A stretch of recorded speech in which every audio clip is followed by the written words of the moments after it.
Let's continue going around the league for more NBA stars who were once featured here on the show. The team the Celtics defeated in the finals, the Dallas Mavericks, will be one of the top teams out west this season. Their star player is Luka Doncic, of course, but there are a handful of other players on the team who we first met here on the show. At the top of the list is Kyrie Irving, who is now entering his 14th NBA season, his second full season in Dallas.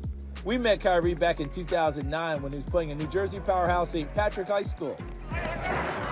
He led St. Pat's to a Tournament of Champions title in his junior season, and he was a McDonald's All-American as a senior. I wouldn't even imagine myself in this position last year.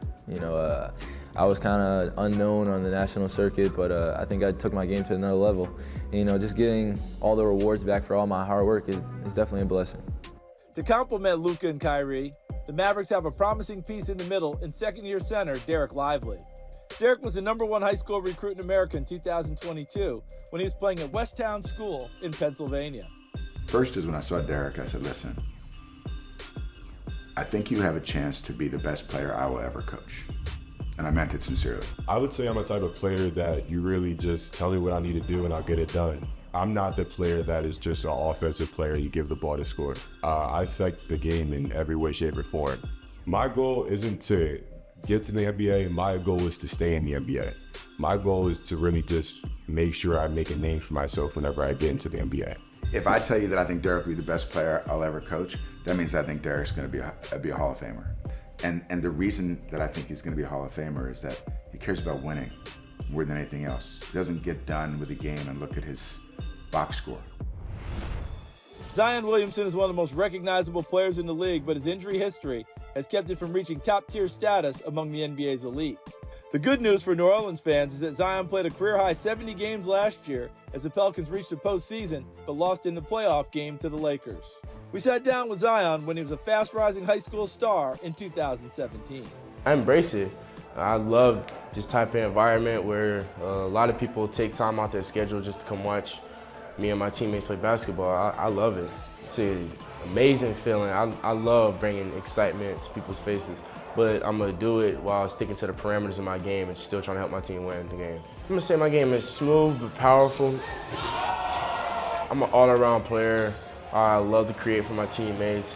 I can attack the basket very well. I got a good mid-range jumper, solid three-point shot. I'm gonna just continue to work hard because my hard work got to me to where I am, so I'm gonna just keep riding that road and see how far it takes me. If New Orleans can get another full season out of Zion, the team has enough talent to be in the postseason hunt. In Toronto, the Raptors love their young core. It's highlighted by 2024 All-Star Scotty Barnes, as well as R.J. Barrett, whom they acquired in a trade last season with the Knicks. Though they weren't high school teammates, they did both graduate from Montverde Academy in Florida, where they were coached by Kevin Boyle. Boyle has coached several NBA lottery picks throughout the course of his career, and he was high on both Barnes and Barrett's potential when they were in his program. I think RJ's developed a lot in the last 3 years. He came here as a freshman, had the look of somebody that could be really good. He needed to learn how to practice harder, how to get more focused, things that you should have to do at that age when you're, a young kid in ninth grade. But his development has been, one, with work ethic, tremendous improvement. Two, with maturity, he's really matured. Three, with a combination of the stuff we've developed here with our skill work.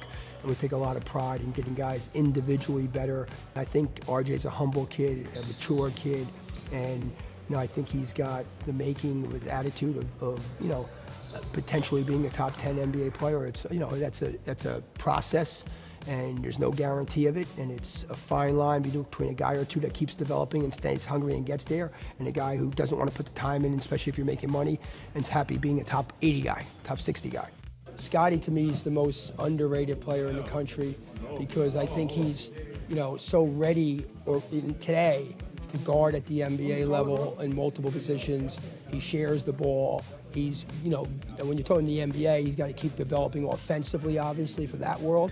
But I think the sky's the limit. Coach Boyle, he always makes me work on the little things, like staying in the paint, teaching me techniques in the paint, rebounding.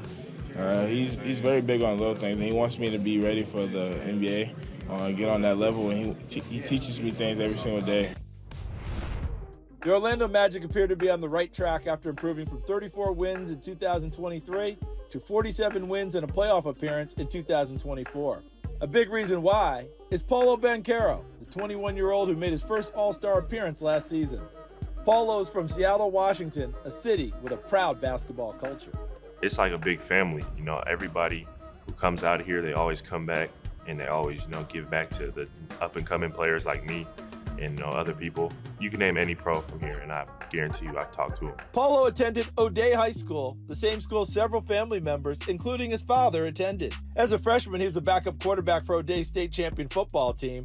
Then as a sophomore, he led the Fighting Irish to a state title on the court. At 6 feet 10 inches tall with guard-like skills on the perimeter, his ceiling as a pro seems limitless. Yeah, I think I'm really, you know, versatile. I'm a team player. I can score whenever I want. I can find others and get others involved. And, you know, I can really do whatever the team needs me to do, whether that's locking up with the other team's best player, rebounding, you know, passing, scoring, whatever the team needs me to do, I can do. You know, I think my dream has kind of progressed as I've gotten older and gotten better. I knew I wanted to be an athlete. I just didn't know what sport or how far. But yeah, now, you know, I want to not just make the NBA, but be in the NBA a long time, you know, be an all-star. It might sound lofty and all that, but I want to win a championship, do all those great things, and hopefully have a Hall of Fame career. So that's my end goal.